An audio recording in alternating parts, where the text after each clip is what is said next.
Now, when we start this progressive series of inversions, you're going to be focusing on the quality of elevation, not just for the thighs and the expansion of the rib cage, but also that the pelvis will be elevated for a long duration today.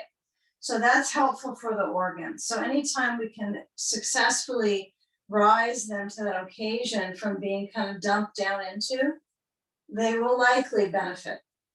It's a circulation experience. So I want you to sit on your edge of your bolster, and let's get so that our bolster is on the center of the mat, lengthening, right, vertical, and towards your feet you have a blanket. I'm going to step onto the other side of the blanket, and I'm going to go ahead and take liberty to sit on the short end of my bolster towards the end. If you're quite tall, you really want to sit at that edge, right? You want to probably be a little bit more proactive on getting to the corner of that bolster. Now, I'm interested in how you perceive this pattern. So I'm unable to analyze each person's progression, but when you do lower down, your aim is going to keep the back tips, the lower tips of the shoulder blades on the bolster. So your neck is on the floor. So when you lower down on the bolster, you're going to push from your feet, and then as you slide back, you'll find that flat little blanket height under your brain, and then you'll adjust so you feel like you're in a back bend, right? There's a bit of an arch. Most of us, our backs are getting pretty mobile to do this easily, but as you let your legs release down, we have the belt on the leg, so it reinforces the connection without you having to muscle your thighs, pushing them in. Now, I find that right now my blanket is maybe not super useful, so I'm going to kind of push it a little forward. So the blanket is felt near my lower calf, but this whole rib cage is quite busy with kind of spreading outwards with the whole chamber of the core. So if you get on your back and you feel like, well, wait a minute, I don't feel like my ribs are lifted on my bolster, then you would come back up or roll to the side, come back up carefully with your belt kind of situation, and then get back to the end of the bolster and lower down again until you find that you successfully arrive at length in the front, and then taking some weight across the upper legs as the belt stays holding the thighs. So my belt is at the highest part of my thigh. I can connect before my rear. If you want it a little higher across the greater trochanter, right? So you could loosen it and really bring it up high on the legs. Tighten it down as much as you can muster. And then that might be a nice programming for your hips, okay? So it's as if we want to get as symmetrical as possible in the beginning and alleviate the lungs. It's not likely you walk around when you're in a healthy state that you notice your lungs, their pressure, their differences. It's pretty unlikely, but when you start to work into these poses, I think you will get more subtle information cues from your insides on how things are going. So let's program our focus here at the beginning to move our arms so they actually spread open and outwards, the elbows heavy. The hands are extending out of the elbows versus bending the elbows, so that you're really working on creating that spaciousness from the kind of the crust of the pec, right, of the shoulder peak, opening through the arms. And feel the legs, their possible pattern of resistance with the belt. They might turn out a little bit. If they do, just move the legs, the feet a little farther apart, so there's not so much of a foot turning out, right? You can have the legs separated, but not have the foot rolling open. And then we come into the pattern of focusing on creating breathing space at the up rib cage, and feel where the surface pressure of the inhale pulls away from the stomach and moves up into the higher lobes of the lungs.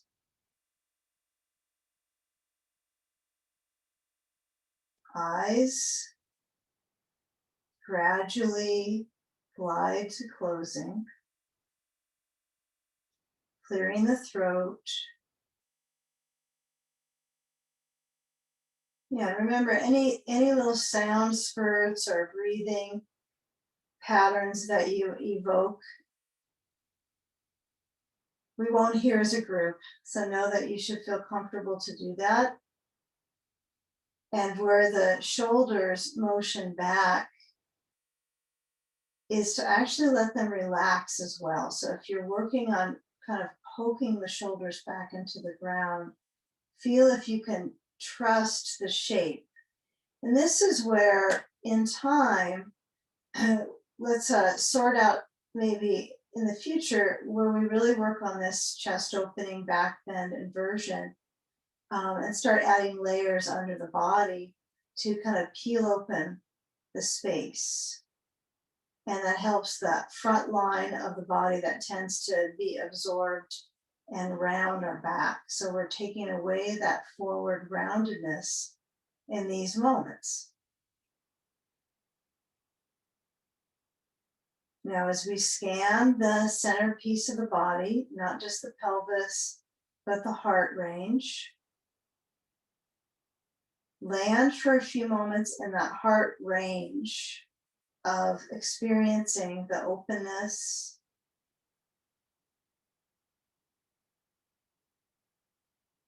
kind of that shedding of light outwards.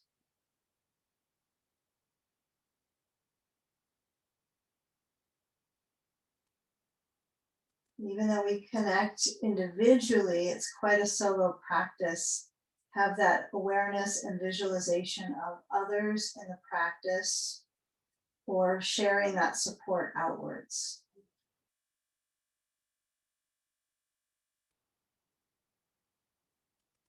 Now, can you start to slide the arms down so they're by the bolster, and feel that form of change in your back muscles? Does it creep into your back? Do you feel no effect? But when the legs, the tendency is quite likely that the feet will try to turn out. There'll be some form challenges, which is part of the practice, form challenge. So you're going to slide the sand away. We're going to approach reclining cobbler's pose.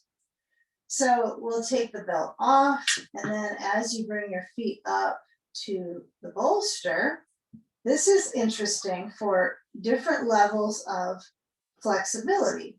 Now, if you have your feet on the bolster, and let's say most of your upper back is on the ground, you'll slide the belt away. And you might find, oh, I can move into the feet together and the knees apart here. Okay, this is commonly taught. If you're very tall, your feet will be on the other side. So what you'll need to do is carefully slide a little bit back, but I want as much of your pelvis on the bolster as possible, and then let the knees part. Now, the feet together can be a bit of a challenge. We recall this is a pose where we'll often have our belt right around our feet, and then it's connected to the back of the pelvis. That's a little tricky to get that finagled together right now, right? Unless you want to get your belt around your back of your pelvis. So what you could do is you could bring your knees in and grab the feet with the belt, and then hold on firm, and you try to keep your feet, this holds the feet a little bit together, but you don't need to. For everybody, some of us might find that's just a distraction that you don't want to add. But it's a few moments of a transition pose.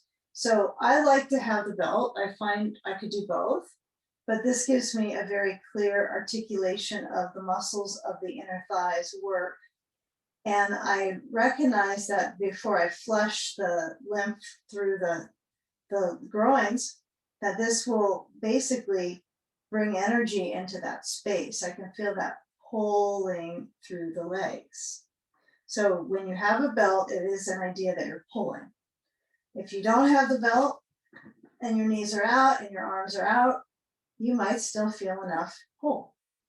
So take a few more moments, try to keep it directed so your feet are together, not on the sides of the bolster, right? So they're together on top. If this is too much in your back muscles, you can always slide the bolster forward. That's fine, and there's less underneath you. Now remove the belt if you have it. Bring your knees to point back up, and then step the feet on the sides of the bolster and bring your arms down by the sides and lift up your hips to bridge pose. Feel the legs, especially the parts that touch the bolster viscerally. Feel that part directly moving inwards. So we're not trying to put our knees together. Be very careful about the knee, especially the direction of the legs. So I want you to push into your feet so intensely that the glutes are activated. You can feel your rear toning. And then can you reach for the bolster? You're doing all things at once here. You're going to grab a hold of your bolster and nudge it over to the side. So from underneath you, you're going to turn the bolster. You still keep your hips lifting, and then turn the bolster so it's horizontal across under your back, straight across the mat open. So the bolster is now felt on both sides, and your hands can hold it to the sides of your mat almost. And you'll scoot your hips down. I want you to bring your legs in this position for a moment. You're still in that bridge pose. Interestingly enough, the rear probably stopped its ambition, right? It kind of lowered down the tail slightly. So can you get a feel of your feet as parallel as you imagine they are? You probably might lift up your legs, look to your feet, put them back down. And then as you push down into your feet, push through the balls of the feet, lift the hips up, and then pelvis centered, hold onto the sides of the bolster for a momento, and bring your knees up, feet off the ground, of course, okay? And then feel that position of the knees lifting, and try to maintain that for a few moments without anything between them. You might need to kind of shift a little side to side so your back flesh is contained on the bolster. And then as we bring our knees towards the chest, I want you to pattern your blanket so it's just under your head. If it was a little farther down to your neck or your shoulders, slide it back. And then we'll bring our knees a little closer in, and we'll grasp onto some weight, which is sand for some of us, or any little piece of weight that you carry to class. And then place that to the feet, bottoms, okay? Sandy foot bottoms. And then fluff up that sand so that you can place the feet about, well, not quite hips distance, right? That's too direct openness through the back muscles. So I have them pretty close together, but there is some space between my feet so that I can actually present the circulation in my legs. So I just don't want you to get so stretched out with your feet that you have challenge keeping the sand up. So it's okay if your feet are a little closer than mine, if you feel more comfortable with that safety net. But as you move the legs up, can you try to straighten the knees? Really straighten the backs of them. That almost seems like an inaccurate description, straighten knees. But when you lift, the muscles on the inside of the leg, right, might feel wound through the path here of inversion. I was going to say aversion to inversions. And then flexing the feet and taking your block. This is important. You need a block between your hands wide. And when you reach your arms towards the back of your space over and behind you. And it's fun to look in the screen of the view because it's not sure if it's the arms or the legs that are holding some object. It looks somewhat similar. But when you're moving your block back overhead, I want you to focus on that mobility for the circulation in the legs lifting up, straight up with the sand. Remember, straighten the legs and then straighten the arms back overhead. You have it. If either of these props doesn't work for you, you can always pass on it if it's too much with the sand, if it's too much with the block, with the arms and shoulders. Now I have a hold of my block and I kind of give up after a few seconds and lower the block to the floor. So I want you to still feel the waist elongate when you have that block, and use the block as a kind of a little research project for you to touch it, to squeeze the block, but then feel what it's like when you relax the grip, pushing grip. And if there is a waist sensation, waist, W-A-I-S-T.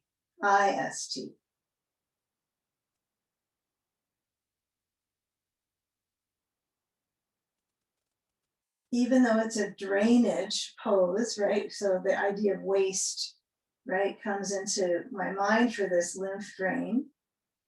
But as you're here, can you find that experience of the flexing of your feet? So that's a straight leg position, especially those that are quite mobile. This will be a good one to feel if you can strengthen the thighs at the very top without purposely pushing the back of the knees like the hyperextension model. So feel the draining of the legs and then just trust that draining will bring that circulation and tone to the upper thighs. It's almost as if doing less is the excellent choice on this. Keep it simple, foot-driven position. Good.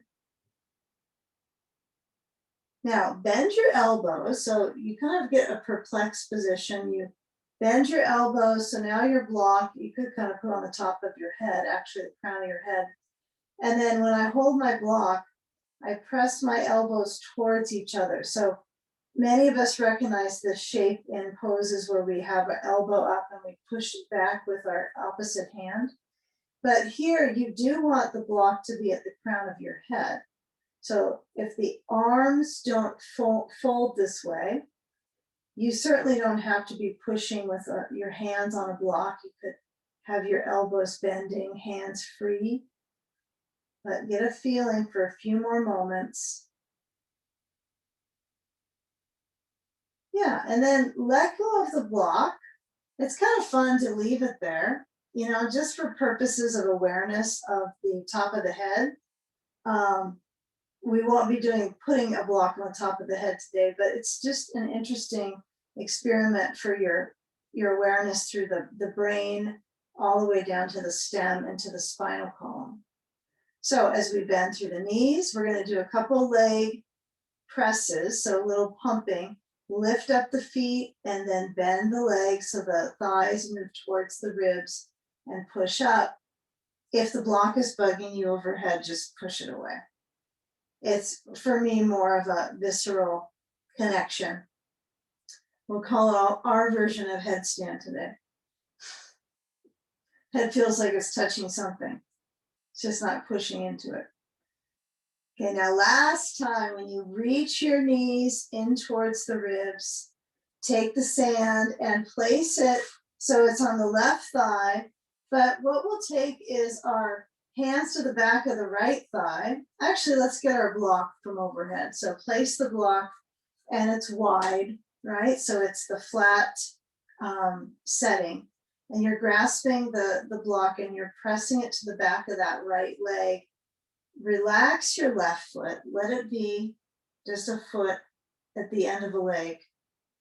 And as you hold onto the block behind the right leg, can you press back as if your main design right now is from your sitting bone to the attachment at the base of the hamstring to the back of the knee. Now, what happens when that right leg tries to straighten out, right? We just did this kind of pattern with our legs up, but it certainly has more in this position to unravel. So feel the intensity of the block, and you prescribe that by the pressure with your hands on the block. And actually not just the block, but your connection and awareness of your leg.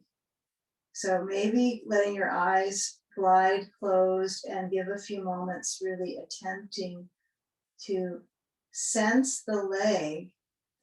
And you can use the block to palpate and move the block maybe lower on the back of the leg, or you can consider this higher towards the seat, and then perhaps down just above the knee, and increase that circulatory flow through the legs, both legs. But this should be pretty bold comparative to if we were using a belt. So I want you to press with the block basically at the kind of the centerpiece of the back of that right leg, the center, actually the top of the leg, right? So the center of the hamstring, as you know it, the kind of nucleus there. And then circle the foot. If you feel like circling both, you could, but the foot that's getting attention, the right foot, both directions. If you lose the sensation of the stretch, it's okay.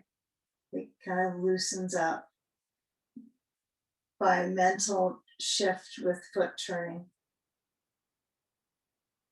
Now let that right knee really bend so you are pulling, and then it's almost as if, see if you can hold the block with your leg, not your hands. Yeah, this is kind of very good old school glute work. So you're holding the block. A way you can do this to really fire up your rear muscles is when you're on all fours and you put the block there and you try to lift up the leg. So there's different ways that I learned this, but this is like, we can do it. Our block won't fall on the floor and it won't be as much of a struggle, but there are ways to challenge and to viscerally, right, work on the knee as well. So if this is a little bit bizarre, it's good to try something strange. But when you hold on to that block with your calf, notice if your knee moves out, opens out to the side. And then when we change sides, you might as well take your sand off the left leg now and see what your limit is going across to the left. I'm not laughing at you, I'm just noticing my true limitation in my hip joint, right? So if I go external and then internal, which is rotating the hip, you might notice some differences in your ability to manage that. Now, when you switch sides, you're going to bring that left leg in. Maybe you can get the block by just the legs holding it. Pass the block. And then the right leg goes down. And then we put our sand on the right thigh. And we hold the back of that left leg when you feel ready to.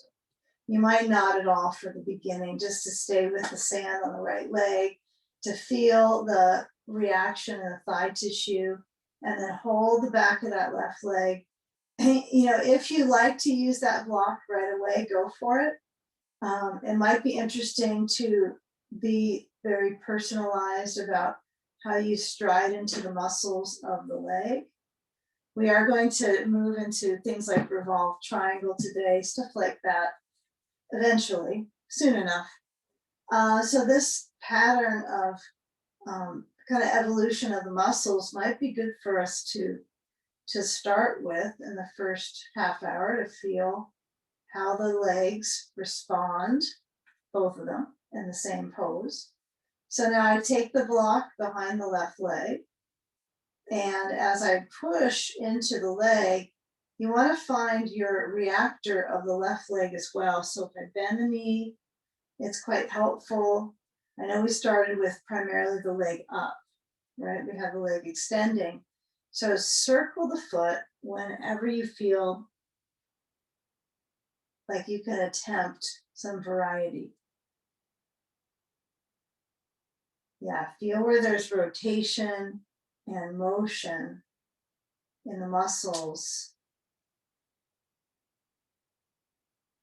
If the leg is isolated at the block part, that's good. Feel that isolation and then hook your leg over the block and just get a feel here. If you can do that, grasp with your leg muscles, right? Without necessarily using your arms the whole time. Maybe you need to today, but it's interesting to try to isolate. It's about isolation in the leg parts, okay? So as that leg is drawing in, whether you hold it the block behind it, perfect, or you feel what it does on its own, which I think is something to try. The more I have behind my leg, the easier it will be for my knee. So like I wouldn't probably put just like one of these balls, right? This is the other idea you could do, is have this behind the knee. It's not a bad idea. It's a little more of a massage in some ways. It kind of feels more cushy. But then it makes my knee, right, tighten, right? So it's a little bit, it's just too small. So it seems to shorten around my knee circulation. Everyone's different. Okay, so you're gonna move your knee out. You still hold on to that block. Move the knee back in center and then let it go back out. Try to hold the block. This is completely alien to your yoga practice. It's okay. Working on mobility, not always tranquility. And feel when that knee moves out. Last time. Now cross it to the right side. Move the sand away. Over to the right, the leg goes. Perhaps it's a different sensation for you on the second crossover. And then take it back out to the left. So as the leg goes over to the right, oh, almost lost my block there. Try to recruit those hamstrings.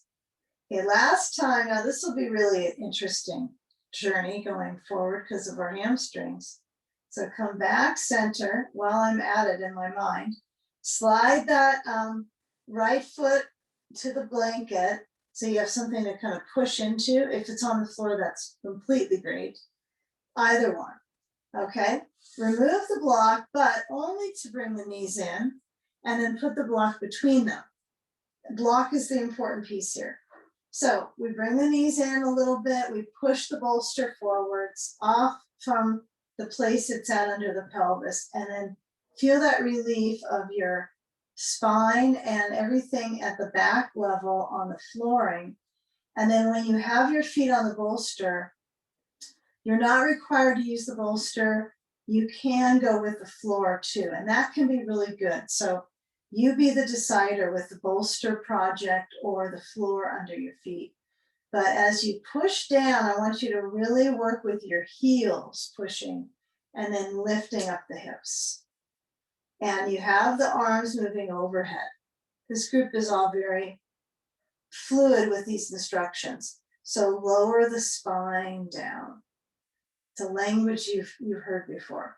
So inhale, push into your heels. Now, when I try to get my hips to lift, admittedly, my heel to bolster pressure is not the same as a floor. What I like about the bolster is that my spine gets a little more actually massage. It lengthens through the spinal column higher into my shoulders than if I don't have my feet higher than the floor. So I would give at least one more with the bolster and then try it without, so you actually get a feeling of how high you go through your back with the bridge flow, okay? So when you're ready to take a shift and put your feet on the floor, you might push your bolster to the right side because we'll be using it over there in a little while.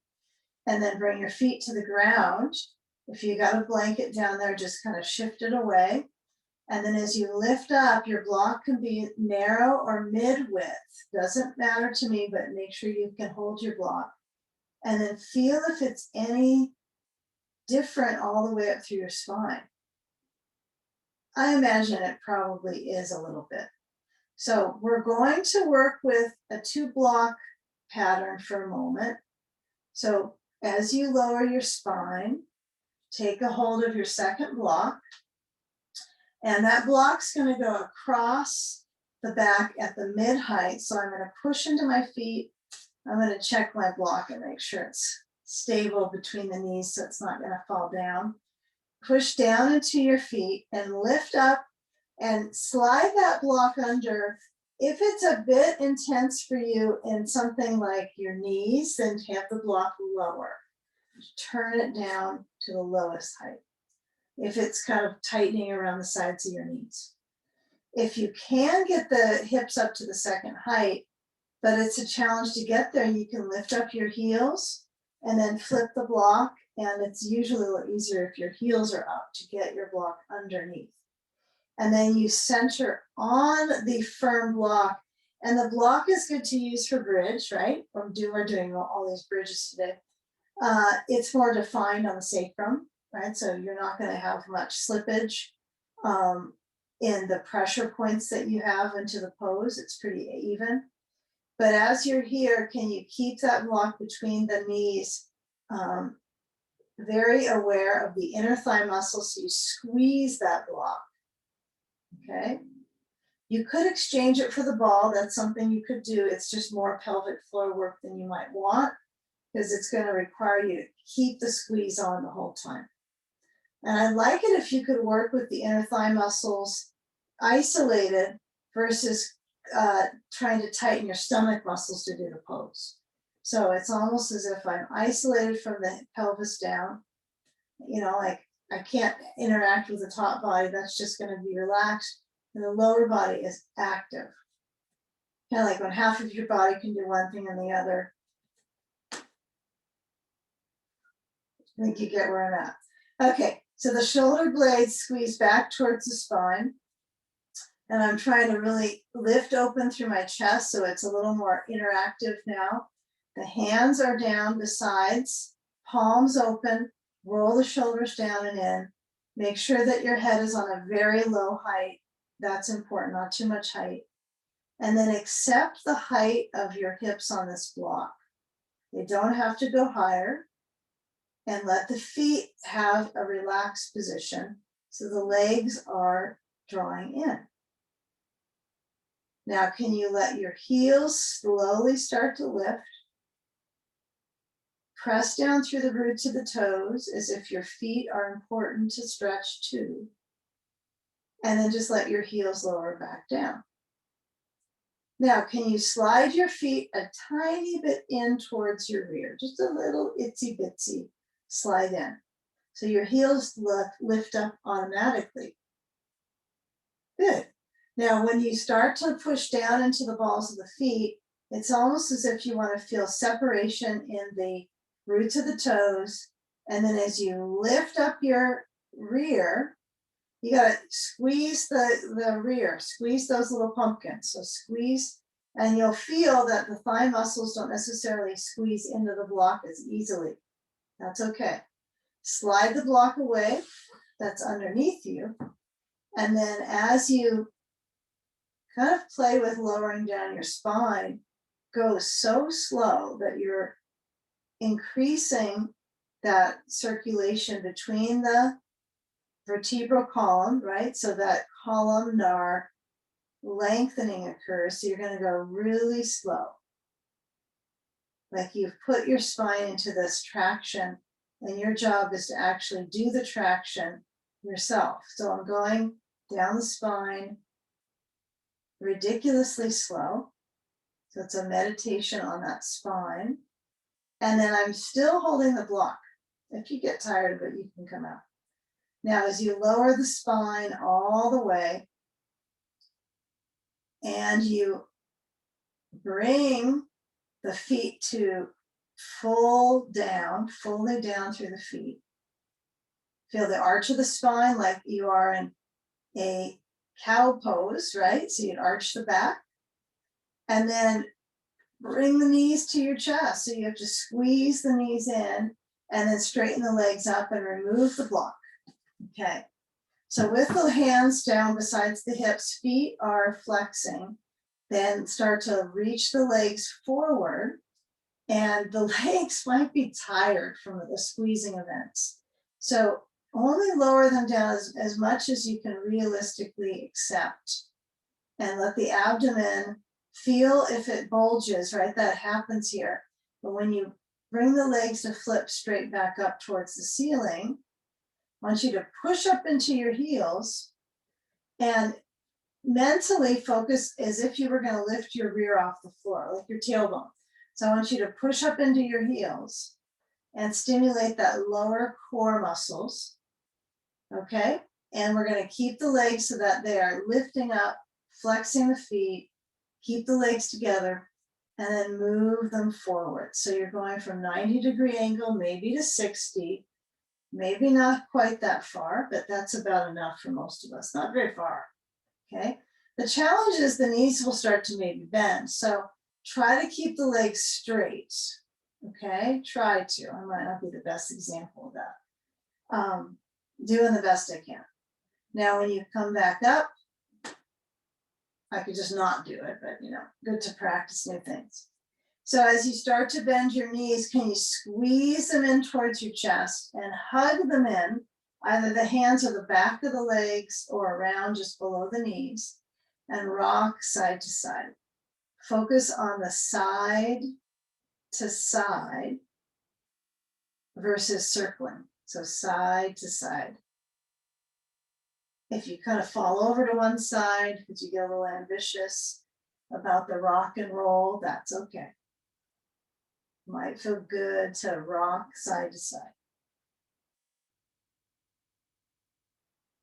Now with the legs centered to your rib cage, okay?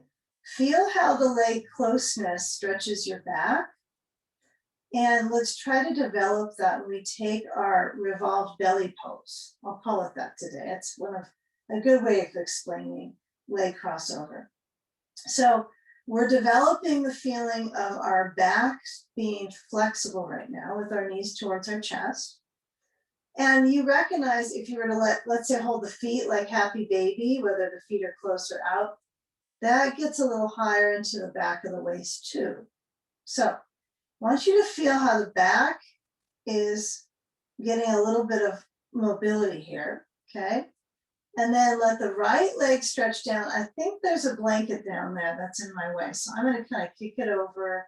Don't need it right now. Kind of move it away. And then let that right leg lengthen. And then here's the interesting part. Remember when we had that block at the back of the left leg, or whichever leg, feel that leg kind of hook in towards the lower leg hook towards the upper back of the leg. So feel that depth on your own without having to tug on it. And then can you cross it to the bolster on the right? If your bolster's not quite made it there, get the bolster to the right side of your mat. And then if you have a ball, you're going to tuck it to it's a sacrum holder, okay? And then you can add a blanket underneath your head to have a little more height. You might roll that up a tiny bit more. I like that, a little bit more height under my head. Yeah, hard to get everything all perfect when you have all these blankets around you now. Okay, so when you cross over, since this was a high lift that we had the knees to the chest, it might feel a little different today. So when you cross the leg, you want to feel like your belly had to make that twist too, not just your leg flesh, but your belly flesh is twisting. So if you don't have the ball, it can be nice too. It can be a good directional stomach kind of tugger. So this might make it a little more comfortable with the ball. Just kind of pushes into the back. Yeah, so come into revolved belly. RB pose. Okay. RBP. All right, so we have that support. I'm not so sure what I think about the ball today for this one for some reason. But feel where the hip is supported with the sand and also the bolster under the left leg. The right leg can be bending or straight, okay? Emphasize your direct connection to the outer source of the hip, right? Really, really use the sand for this one. If you have any weight on the leg, it would be nice. And if your leg doesn't make contact with the bolster, if it doesn't really feel like it's supported, you might need to put a blanket on top of the bolster, give it some more height so you can meet the bolster. And then turn your head to the left so you have directional neck circulation opposite side of the crossing leg. And let your arms just simply carry open, carry them out, let the arms feel like they are expansive and relaxed. Good. Great. Let your belly comfortably move with the breathing support. Like the breath is behind the stomach.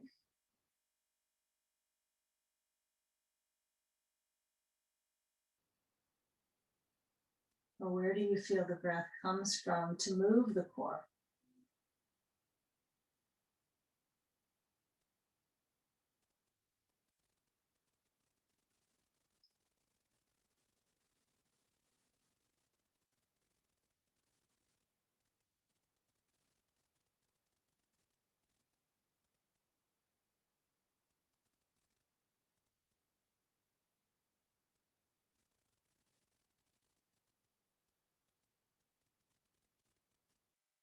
Now, any last moment for this position, exactly this position, not necessarily wavering into something different, but committing to the actual position. It's like we do practice and some parts of it you like and some parts not as much. That's just natural. But I try to put the sequence together for that has some meaning. Like we could dissect it and there would be a reason for each piece. Generally, that's how I roll. But when you're in a position that you're trying to polish, you might notice where does the sensation feel the most intense? And then feel if you can start to kind of flush that a little bit. So for me, it's the leg, it's top of the leg, the hip. So you might push into the sand down towards the external leg. You might give a little directional flow. You know, I can't help but think about poses that are related, like pigeon, it's related to this, right? You can kind of notice the relation. This might be like it's kind of a grandfather pose of it, right? Even though you might not think it's distinctly more challenging, it sort of is a little fuller in the bones, right? Different. So yeah, feel the maturity of it in some way in your body. And then when you do start to slide any weight off, if you're using that, keep the interest all the way through from the hip to the knee, those attachments. Fortunately, they're insanely related, right? So it has its benefit, but I want you to bring that knee over to the right and up as if you're trying to get it to the top of to your shoulder. It's not going to likely make it there, but it's over and up. Move any ball away. And then as you move back to center, I want you to roll to the back of the pelvis, put your feet forward and down besides each other, step them apart, and then windshield wiper your knees side to side. I don't think there's any other windshield wiper direction. And as your knees are going to shift, you want to feel the arch of the back. So this would be a pretty dainty way of coming out of that last pose. But when you move, you certainly could keep the pelvis kind of lifting and moving, or it could stay very heavy. So I'm going off of the weight of the pelvis heavy right now. So heavy hips, heavy hips. I could be like, how are you feeling? I'm feeling heavy hips is my description. Okay. So when you change the sides, I want you to bring your feet as close in towards your seat as you can, not even a care in the world if they're turned out or not. Just notice what your natural decision is with your bones, just to center the pelvis and the arch of the spine, and then move the bolster to the left, go pretty quickly through that. And then when you change sides, we're coming off of the last side pretty smoothly. So my left leg goes down. And then as I cross over, keep in mind, you're trying to lengthen through your waistline as well. So the farther out that bolster is might be useful, whether you move yourself on your mat to the right or you push your bolster out. It's up to you. But you might find some kind of liberation in your bone and just the whole hip socket zone if you try to splay out a bit here. Okay, so use your space, all of your space for this. Hopefully you've got some room. You're not having your foot hooked under a couch or anything dangerous. Be aware if there's any animals down there, any claws nearby. So we've got a sand possibility on the external right thigh. The waist, if you get a hold of your ribs, you'll notice that the navel area, kind of in the center lower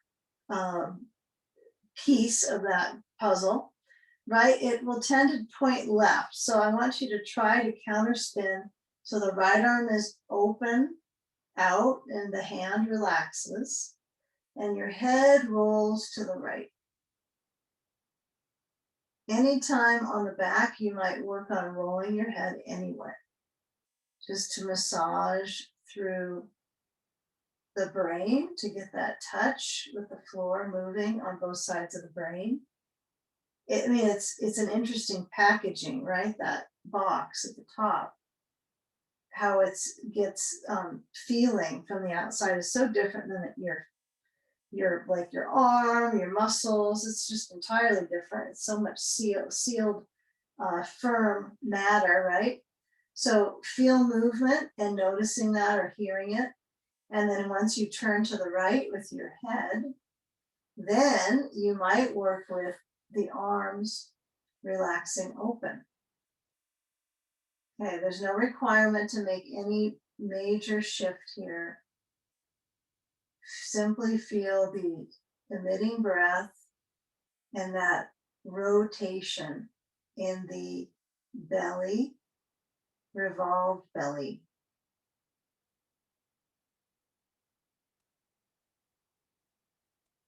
Feel the belly expand and contract. Good. Give it several more moments. Awareness that we are going to shift to upright rather soon. And it will be an important connector, right? To kind of feel that path of movement from the reclining poses into slightly upright, not jumping jack upright, but going upward and kind of going up the spiral lines of the body.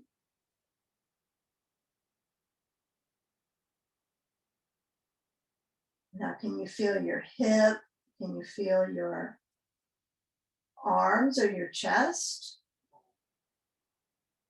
Maybe you can hear your belly.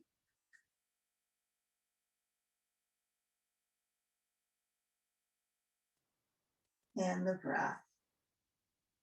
A few more moments. Okay, now when we do remove the sand, I want you to stay with that experience of the knee over to the left. Now there is a little bit of a missing link, right? When we're doing everything, floor-based. Everything's kind of floor-based because we have to touch down with something to be having this human experience. But when you move your props away, especially the sand and the ball, those need to go bye-bye.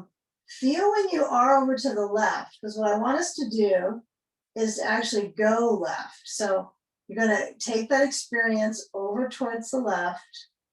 Okay, you're going to bring the left knee closer up, and then I want you to push the bolster a little bit away. You're going to have to do this windshield wiper pattern with the awareness when we come up. So you're going to actually roll to your left, and then the knees will tend to push down. I want you to try to tuck them in and up towards your arms, right? So they're going towards the arms versus pushing down. And then push to come up, or something like that. And then let your blanket behind you be something for support for your knees. So what you'll do is shift back, and you're going to bring the hips and then move your feet back, something like that, and then come to the knees. And your knees might want to be on this much height. This might be too much. And you also might lower the height down to be flat. But consider the patterns when we do cat-cow and so forth. If this is better for you flat, then go with that. I'm going to stay with a little bit of a perch of my legs, okay? Yeah, before you run away from the standing set, just give it an awareness of this for a few moments. Hands wide on your mat.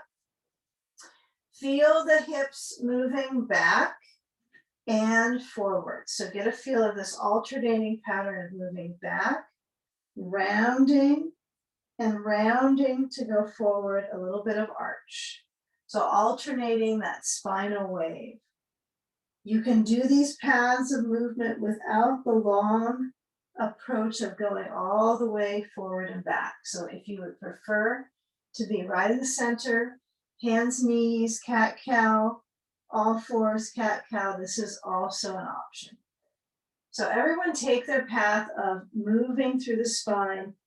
And it's so different than windshield wiper, right? But it's going those waves of movement from the spine through the hips.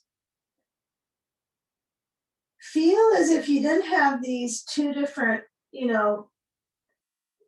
often have a piece of clothing for the bottom and a piece of clothing for the top, right? And so that center is kind of holding it together, whatever's at the base of our top item and the top of our lower item. So I want you to let that center piece of the body really get a feel like it can fully stretch even despite what's tight around it, clothing-wise.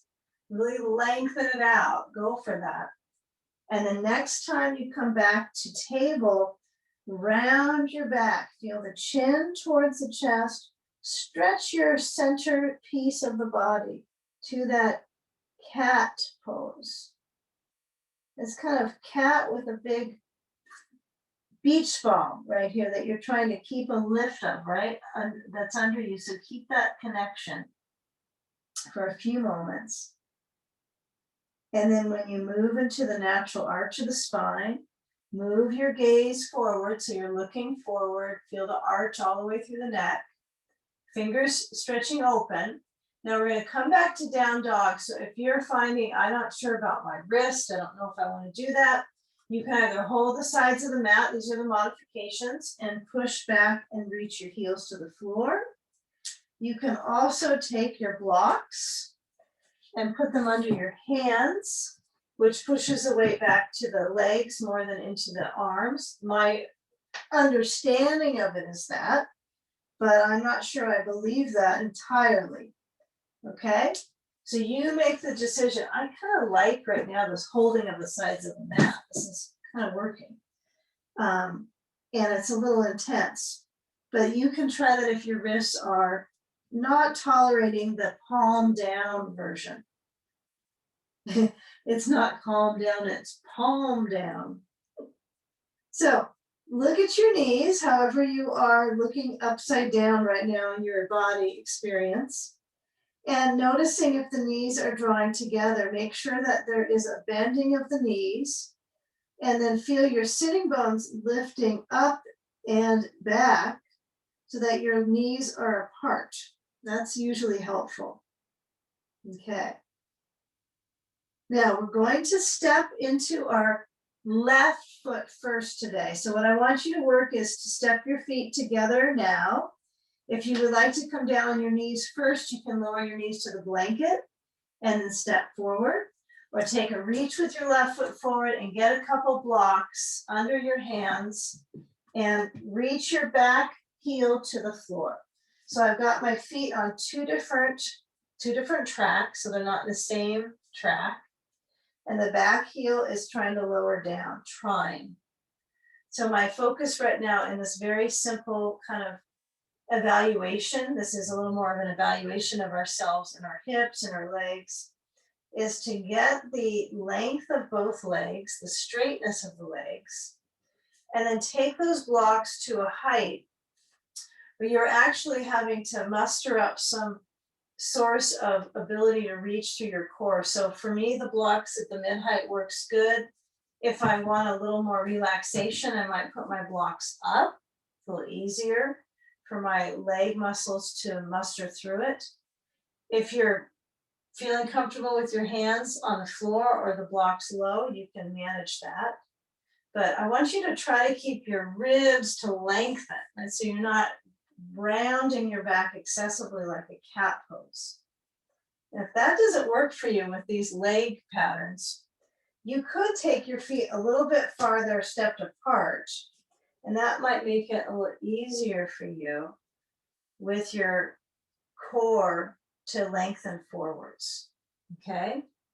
So spend a few more moments here.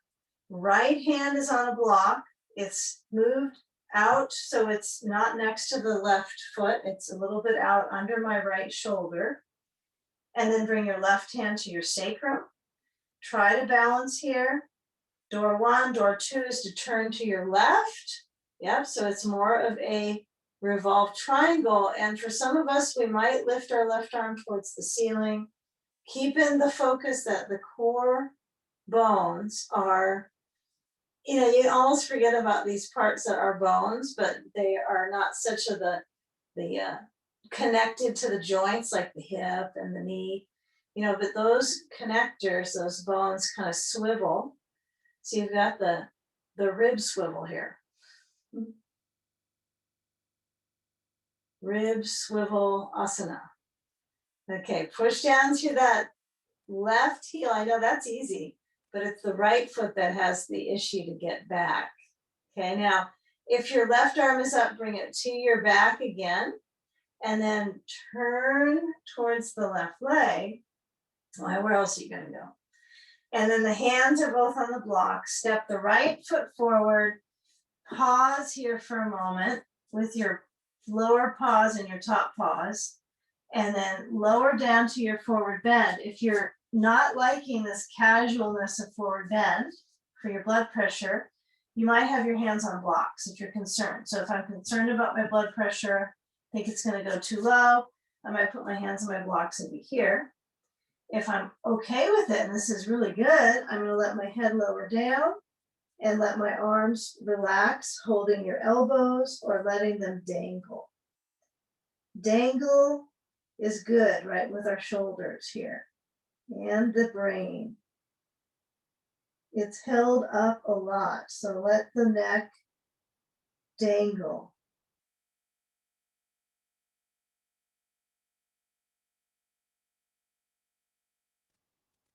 Okay, now bending the knees, get the hands on the blocks, bring them closer to your feet, step the left foot back, okay? There's already a smile because you're in the second side, okay? So feel the experience of this calf. Is it different in the back leg? And where your ribs move a little bit of a shift forward, like you're creating that arch spine, okay? So part of this standing pose sequence is exploring the range of your core body with the visceral quality of the legs pushing out of your pelvis. So it's probably going to be purely experimental today for you, or exploration with the legs rather than this is the pose. So standing poses are really fundamental, but they're quite they can bring a lot of variety to your consciousness, I think, if you kind of just noticing, how do you stand on them? They're usually important to your daily experience. So when the left foot is stepped out a little bit behind me, I get a feeling of a little more support in my core body, my leg core. So your left hand is on the block kind of next to your, under your shoulder. But if you're a little tippy in your balance and it's shaky now, you will likely want your block to be a little farther out than farther into your foot, right? So I like to put down my blocks and I see they're both pretty wide on the inside of my mat. And then when I bring the right hand to my pelvis, the sacrum, I'm going to start to twist to the right side. Back heel could be lifting up now. It might be peeling up. So you're going to maybe step it out a little wider behind you, step it out to the left. And then work on that sensation drive through the legs, through the ribs, through the shoulder. Just simply feel that coordination throughout.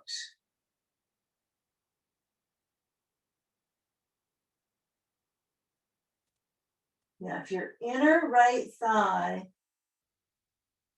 feels a little shaky, keep in the awareness that sometimes being in the pose is not going to be a relaxation event, right? So explore the awareness here. Arm could go up, but if you do lift up, try to spiral the ribs. Try to get that counter spin of the rib cage. Yes, so you've got that internal kind of tussling, right? And you're in that rotation chamber trying to put some effort into the arm event. Bring your right hand back. Got to go back to the back. And then turn the waist. Bring the hands both down to the blocks and then turn to your left. So you're going to go both feet in a wide stance. Take blocks to the left. Step the feet so they're in this wide approach. Toes are inwards, heels pressing out, and then come into a wide dog pose, W-I-D-E, not Y, okay? And then let the hips reach back and the hands can be on low blocks or no blocks. So if you decide to lower your head down and have more of a curved arm position, that can work. We get into this idea that the arms have to be straight, but when you look at the advanced versions of these, the goal is to get your head to touch the ground, so it's a full inversion. So then the arms generally are bowing, right? There's more of that back bend in the arm position, right? The arms really bow. So let the crown of your head lower towards the floor and stay patterns of pressure in your feet. Lift your seat, okay? Feeling as wide stanced as you possibly could in your life right now. It's like there's not much of a wider stance you would feel without your head being tightened up, right? Your head can be relaxed. Reaching with the arms. Try to keep it with arms reaching. Good, and then come back to center, which means I put my weight a little forward on my blocks. And then scoot your feet, toe heel them in slightly. Move your hips a little side to side. Okay, so we've got our hips kind of ready for pigeon pose. We've moved all these angles from floor to standing. I'll give out options for these two variations.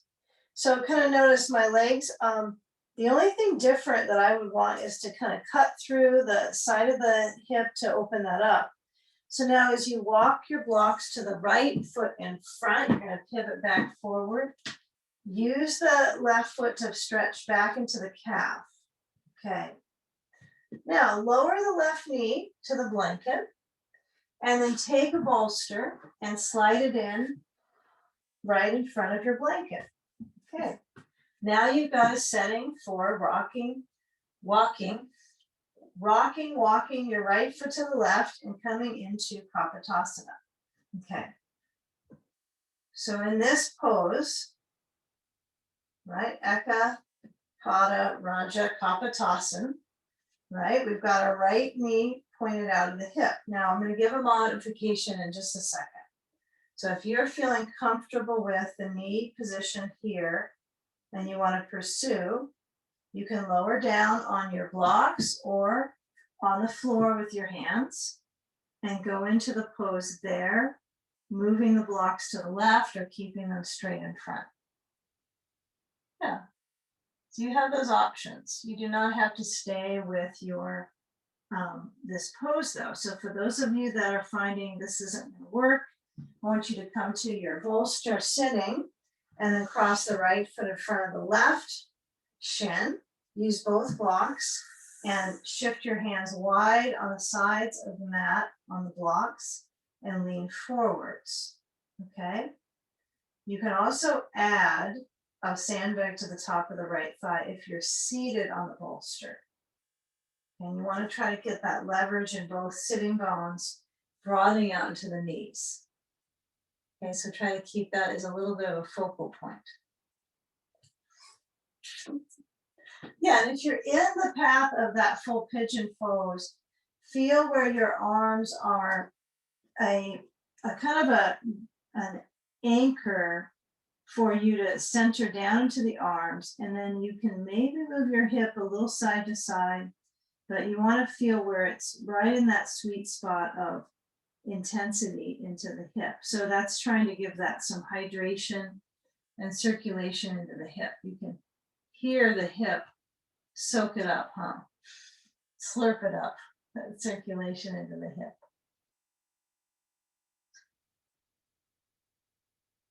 So a few more moments here, about another 15 seconds.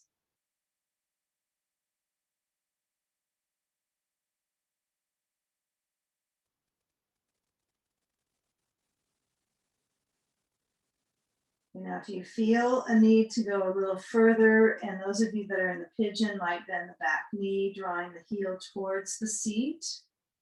That's an indicator of the drive into the hip. And when we're ready to come out, you're going to take Baddha Konasana. So swing the leg forward. So you bring your feet together. And then with the hands at the top of the inner thighs, so the direction is feet together, hands at the top of the thighs. I want you to bring your hands to press your elbows back by your sides. So it's like you've got these rib plates that are centered forward. So the feet together, the knees moving open, and the ribs will tend to knit together too, right? So instead of trying to grip your ribs, let your belly soften and take a twist. Left hand to right knee, right hand back on the blanket, and then turn to your right. Try to keep the knees open. That's important. Just trying to keep that left knee out. It's not hard to keep the right knee out, but the left knee may want to kind of buckle here. Strengthen your hips. Okay, now switch the twist. So we're going to turn to the left side, right hand to left knee. Keep the knees open. It's important. Yeah, and the feet have a direction of pushing together, and the knees are moving out. Strengthen right up into the hip joint. You can kind of feel the connection from the foot to the hip. And now come back center, change your hip opener.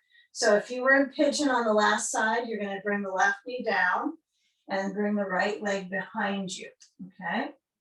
Now, if you are in seated cross-legged position, you're going to bring your left foot in front of your right shin and maybe put a sandbag on the left side. You can take either one you want, even if you're a pigeoneer and you decide this works better today, then you go here.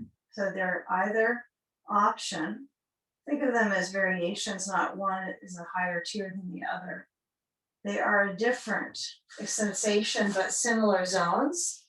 And this is our final active pose, right? We're going to go into legs up in next pose. So I want you to get the direction in your hip right now so that the pelvic plate, right, feels like it has a good amount of circulation that it can kind of flush out. So if you're in pigeon and you want to have your elbows lower, or you want to move your arms to the right, you choose by the sensation that kind of is enticing to you, right? I know there's a zillion distractions, but be in what you are, because that's you, right? Find your source of awareness with breath. See if you can be distracted by your sensations. And maybe that can be effective in creating some change or opening. But ultimately, we're coming to a place of finding stillness, not an overly sensation-full experience. That's just one interpretation.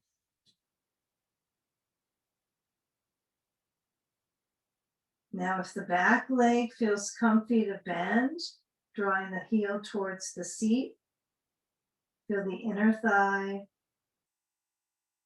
Definitely can feel the legs. Now, with all this medley of leg concentration today, there was a lot of leg, spine.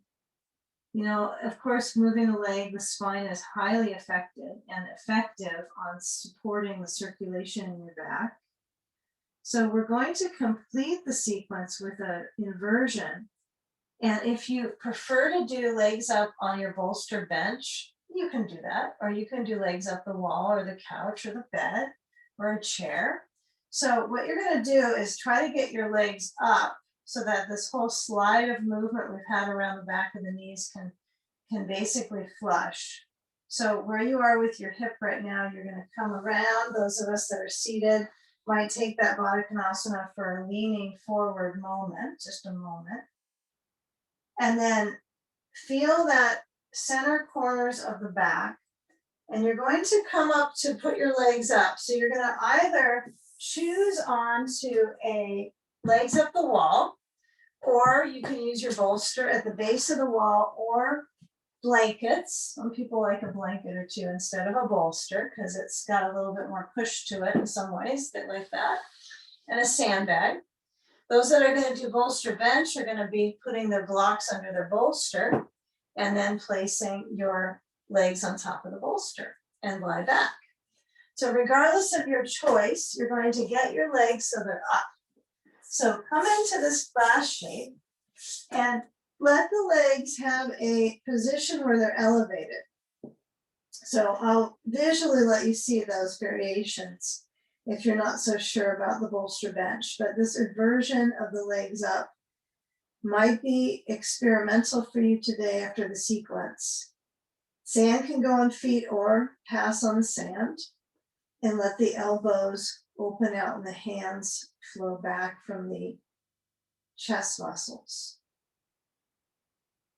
Let the eyes relax in. Deepen the breath and relax the heart.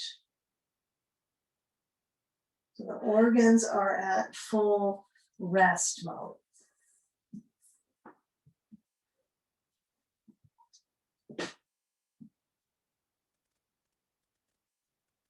If you're seeking the bolster bench version, this is what it looks like. Those of you in legs up, keep the pose. Those that are looking for bolster bench, placing your bolster on top of the blocks. So however our leg is experiencing their unity, when we have the branches and they have a symmetrical quality, we try to find evenness in our arms as much as our legs right now. So seeking the breath, relaxing the exhalation, and returning the mind to experience the breathing body and the fluidity inside.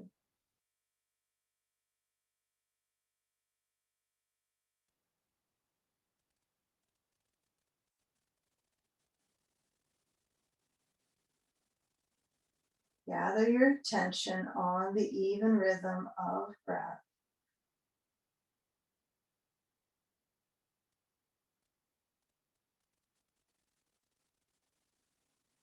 So with a few moments here, it is an opportunity to select time, space, to center.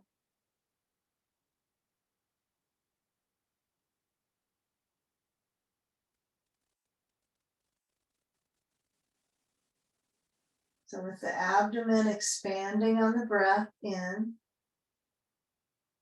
the diaphragm flows down, and on the exhalation, the abdomen softens towards the spine. And the diaphragm flows back to the heart.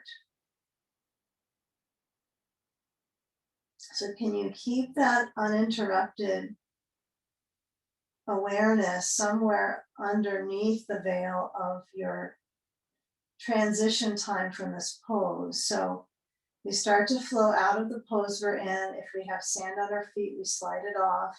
If your legs are at the wall, you're going to soften your knees.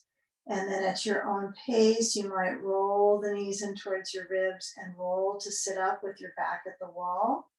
Those of us on the ground space with our bolster to feet, bring the knees into chest, remove any sand, roll to one side, and let your hands bring you up. And feel your way to a seat of connection to your lower layers, which might be on your shins, it might be on your sitting bones. But when you present that connectivity of your base into your centerpiece, and then with that heart space, when we started with that connectivity of the front body open, can you feel some piece of that right now in your skin, some of that movement out with the skin in the core body? And then tilt your head to any side, stretch the side of your neck, tilting an ear to a shoulder. And let your head tilt to the other side. Try to keep it so you can feel your chin gently front. Let your eyes glide closed.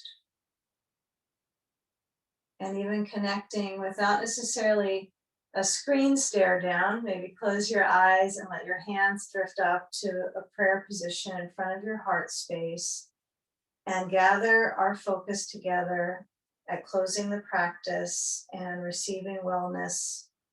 Inhale, slow, and exhale, bowing into your heart. In gratitude